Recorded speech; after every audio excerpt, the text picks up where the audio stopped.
राम जी करेंगे बेड़ा पार, उदासी मन काहे को करे। ये पंक्तियां आप सभी ने सुनी होंगी।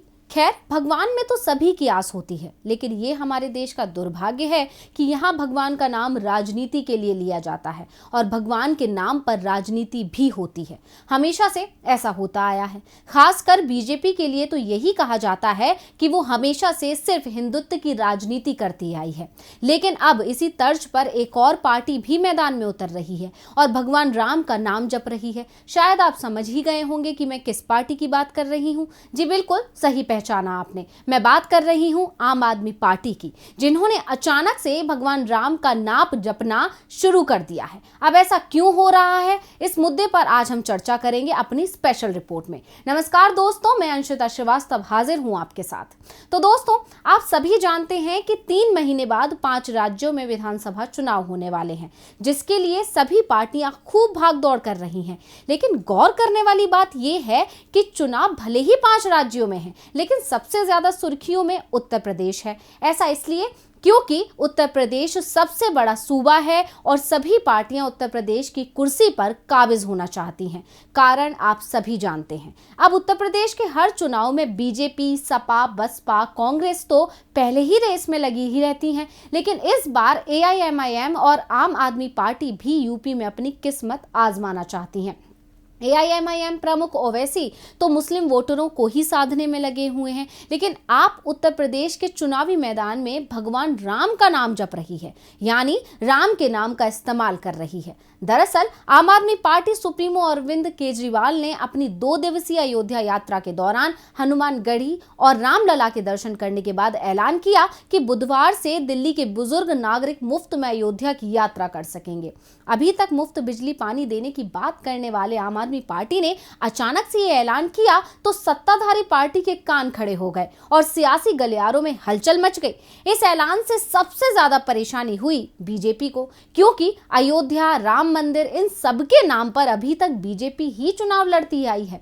आपके इस ऐलान के बाद मुख्यमंत्री योगी से रहा नहीं गया और उन्होंने केजरीवाल को आड़े हाथों ले लिया। उन्होंने कहा, अरविंद केजरीवाल पहले भगवान राम को गाली देते थे, लेकिन आज जब लगता है कि अब राम के बगैर नैया पार नहीं होने वाली है, तो अयोध्या में राम जन्मभूमि के दर्शन करने के लिए आ रहे हैं। अब योगी आदित्यनाथ के इस बयान से उनका डर साफ जाहिर हो रहा है कि जिस मुद्दे पर आज तक वो हिंदू वोट को अपने पाले में करने की कोशिश करते नजर आए, अब उन्हें टक्कर देने के लिए मैदान में आप उतर आई है। अब आपके इस ऐलान के बाद सवाल ये है कि आपने हिंदुत्व की राजनीति करना शुरू क्यों किया? क्या ये आपकी मजबूरी है या उसकी रणनीति है? आपके इस फैसले से उसे कितना फायदा हो सकता है? आम आदमी पार्टी को राम के नाम की जरूरत ही क्यों पड़ी? क्या कट्टर हिंदुत्व की ओर बढ़ रही है आप? तो आज की स्पेशल रिपोर्ट में हम इन्हीं सब सवालों की पड़ताल करेंगे। चलिए बढ़ते हैं आगे। अरविंद केजरीवाल के इस ऐलान के बाद उत्तर प्रदेश में सियासी पारा चढ़ गया है। उनके इस ऐलान से साफ है कि वो उत्तर प्रदेश के बहुसंख्यक हिंदू वोटरों को रिझाने की कोशिश कर रहे हैं और प्रदेश में पहले ही एक पार्टी मौजूद है जो हिंदुत्व की राजनीति करती है। ऐसे में आपकी एंट्री ने सीएम योगी की नींद उड़ा दी है। लेकिन इस ऐलान के बाद आदित्यनाथ के साथ साथ कांग्रेस नेता राशिद अल्वी भी अरविंद केजरीवाल के अयोध्या जाने पर टिप्पणी कर चुके हैं। हालांकि राशिद अल्वी ने इसके लिए भी भाजपा को ही जिम्मेदार ठहराया और कहा कि बीजेपी ने धर्म को राजनीति से जोड़कर अन्य पार्टियों के नेताओं को धार्मिक स्थानों पर जाने के लिए विवश कर दिया है। हर पार्टी उत्तर प्रदेश के विधानसभा चुनाव से पहले लोगों में एक संदेश देना चाहती है। कांग्रेस का कहना एकदम वाजिब भी है। बीजेपी ने ही धर्म को राजनीति से जोड़ दिया, जिसके बाद से दूसरी पार्टियों ने भी इसे अपने चुनावी एजेंडे में शामिल करना शुरू कर दिया और अभी तक मुफ्त बिजली पानी देने की बात करने वाले केजरीवाल ने अचानक अयोध्या को अपने एजेंडे में शामिल कर दिया। लेकिन अब सवाल ये उठता है कि अयोध्या जाना अरविंद केजरीवाल की राजनीतिक मजबूरी है या फिर ये आम आदमी पार्टी की एक सोची समझी चुनावी रणनीति का हिस्सा है। दरअसल अरविंद केजरीवाल ने उत्तर प्रदेश चुनावों के मद्देनजर अयोध्या का दौरा किया है। सरयू नदी की आरती से लेकर हनुमानगढ़ी में बजरंग बली और रामलला के दर्शन किए और सिर्फ केजरीवाल ही नहीं, आप नेता संजय सिंह और मनीष सिसोदिया भी अयोध्या में प्रेस कॉन्फ्रेंस करने के साथ साथ तिरंगा यात्रा निकाल चुके हैं। पार्टी सिर्फ दौरे तक ही सीमित नहीं है, आपने राम जन्मभूमि ट्रस्ट की जमीन खरीद फरोख्त से जुड़े विवाद में भी खुलकर बीजेपी के खिलाफ मोर्चा खोला था। और बीजेपी अक्सर आम आदमी पार्टी के इस रुख को चुनावी हथकंडा बताते हुए उसकी आलोचना करती रही है।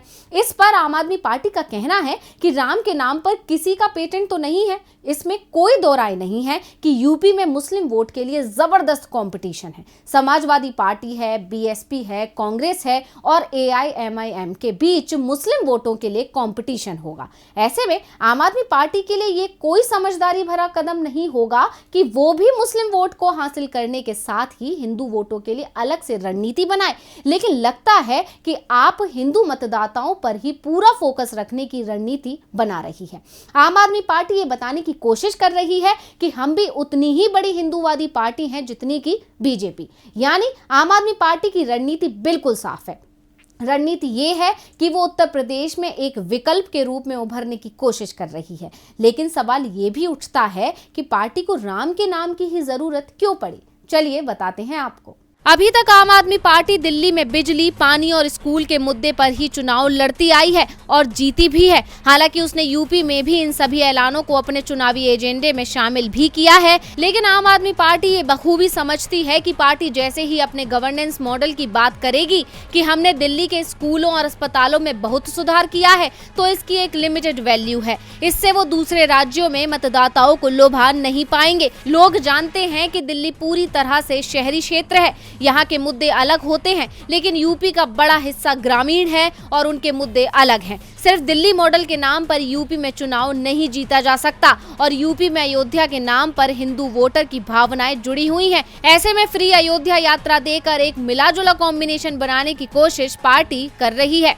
आम आदमी पार्टी का राम के नाम पर फोकस करने का मुख्य उद्देश्य है बीजेपी के वोट को काटना, क्योंकि दूसरी पार्टियों को हिंदू वोट कम मिलता है, जिसका कारण है कि उन्हें लगता है कि ये मुसलमानों की पार्टी है। लेकिन अगर आप अयोध्या का इस्तेमाल करेगी तो हिंदू वोटर का रुझान आम आदमी पार्टी की तरफ हो सकता है। इसीलिए विकास की बात करते हुए हिंदुत्व का सहारा भी लिया जा रहा है और ऐसा करके पार्टी खुद को उन लोगों के लिए विकल्प के रूप में तैयार कर रही है जिन्हें विकास भी चाहिए और हिंदुत्व भी। उन्हें बीजेपी की कट्टरपंथी पसंद नहीं है, लेकिन उन्हें बीजेपी को वोट देना पड़ता है क्योंकि उनके पास कोई और विकल्प ही नहीं है। क्योंकि ये वर्ग गले में भगवा गमछा डाले हुए युवाओं की टोलियों, लिंचिंग और आतिवाद को पसंद नहीं करता।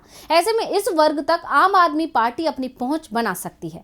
इसी कोशिश में आम आदमी पार्टी लग गई है और बिजली, पानी मुफ्त देने के साथ साथ मुफ्त तीर्थ यात्रा पर भी भेजने की बात कर रही है।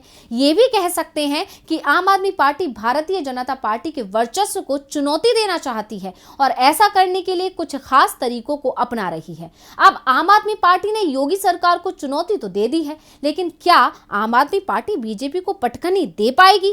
क्या आम आदमी पार्टी हिंदू वोटरों को लुभाकर बीजेपी के वोट काट पाएगी? अब ये तो चुनाव के नतीजे आने के बाद साफ हो जाएगा। लेकिन आपकी इस रणनीति ने बीजेपी को कड़ी टक्कर जरूर दे दी है। या ये भी कह सकते हैं कि यूपी में भगवान राम के नाम पर चुनाव लड़ रही है आम आदमी पार्टी। तो इसी के साथ मुझे दीजिए इजाजत, फिर हाजिर होंगे एक और स्पेशल रिपोर्ट के साथ। नमस्कार।